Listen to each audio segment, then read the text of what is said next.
Meet the OnePlus 7 Pro, OnePlus's new premium flagship, the one where OnePlus have gone all out trying to compete with the big boys. So, what's new here? Well, let me show you. Hey guys, Ash here from C4eTech, and if you do end up liking what you see in this video, please do consider turning on notifications by hitting that bell icon. Now the OnePlus 7 Pro is all glass just like the OnePlus 6, but this time it's 3D Gorilla Glass 5 to the front and back. So it's kinda like a Samsung or Huawei flagship feel where the back and front curves and it all kinda melds together. The OnePlus 7 Pro feels very different in hand when compared to any other OnePlus phone before it. OnePlus have seriously stepped up their game. The back also has a kind of gradient going for it. This is the Nebula Blue. OnePlus also offers mirror gray and almond options for colors. Now, the 7 Pro has a larger overall footprint than the OnePlus 6T. It's taller, wider, thicker, and heavier at over 200 grams. So it's not going to be great for single-handed usage, and the glass build makes it quite slippery, but it doesn't feel bulky per se.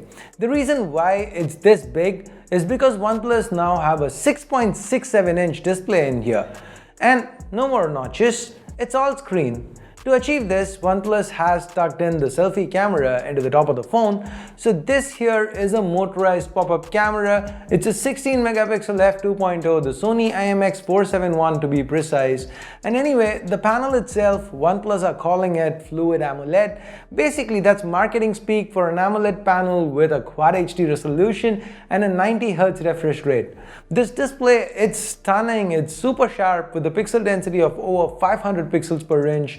It's got the regular AMOLED characteristics, so deep blacks, vibrant colors and all that. So of course it's going to be great for consuming media, but even if you're just using the phone for mundane day-to-day tasks, the lack of a notch, the uninterrupted vibrant panel, that smooth 90Hz refresh, it makes you want to keep using the phone.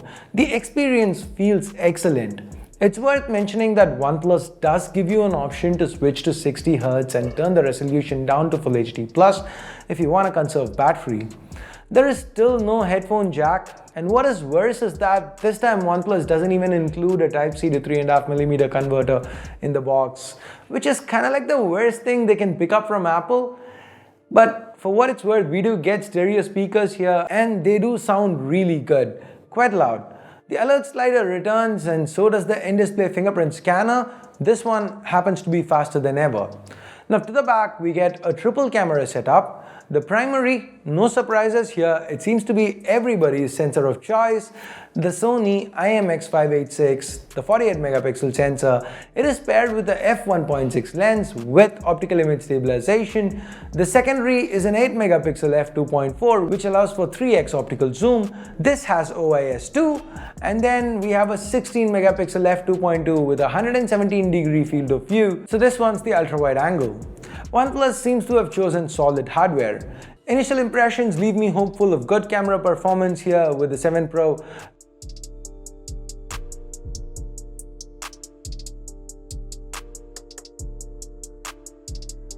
Low light with the nightscape option seem to be quite nice, and there is support for 4K video at 60 FPS with EIS and OIS. The most obvious change with the OnePlus 7 Pro, now that's gotta be underneath the hood. As we all expected, this one's powered by the Snapdragon 855 chip. It's got 128 or 256 gigs of UFS 3.0 storage to go along with 6, 8 or 12 gigs of RAM. Yep, 12 gigs, that's a thing now. The battery capacity has also been bumped up to 4000 mAh. That was expected given the increase in display size, the bump in resolution, refresh rate, and the Snapdragon 855. The Watt Charge 30 that we saw with the McLaren Edition OnePlus 6T, that's the standard here, so 30 watt fast charging support. And on the software side of things, we have OxygenOS 9.5 built on top of Android 9 Pie. OxygenOS has always been very fast, and with the Snapdragon 855 underneath, what do you expect? It is super snappy. OnePlus have included some new features here like a screen recorder mode, a lot more customization options with regards to accents and themes, and a Zen mode that forces you to stay away from your phone and enjoy life 20 minutes at a time. So that is the OnePlus 7 Pro. The pricing as of shooting this video, I don't know officially. I kinda do expect this to be priced at $49,990 for the 6128, which happens to be the base variant. It would seem like a steep hike for OnePlus, but given their dual model release this time, I'm gonna reserve judgment till we see what they are doing with the regular OnePlus 7.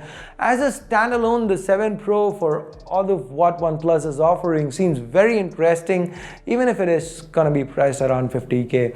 Now, what do you think? What is your favorite feature of the OnePlus 7 Pro?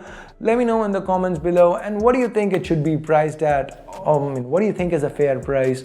Let me know again in the comments below. And talking about comments, also do let me know what other videos you'd like to see about the OnePlus 7 Pro.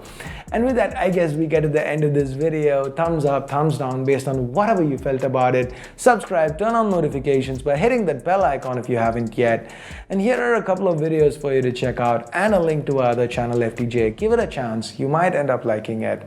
So thanks a lot for watching. Till next time, my name's Ash. You've been watching C4E Tech, and I'm signing off for now. You guys have a great day. Bye-bye.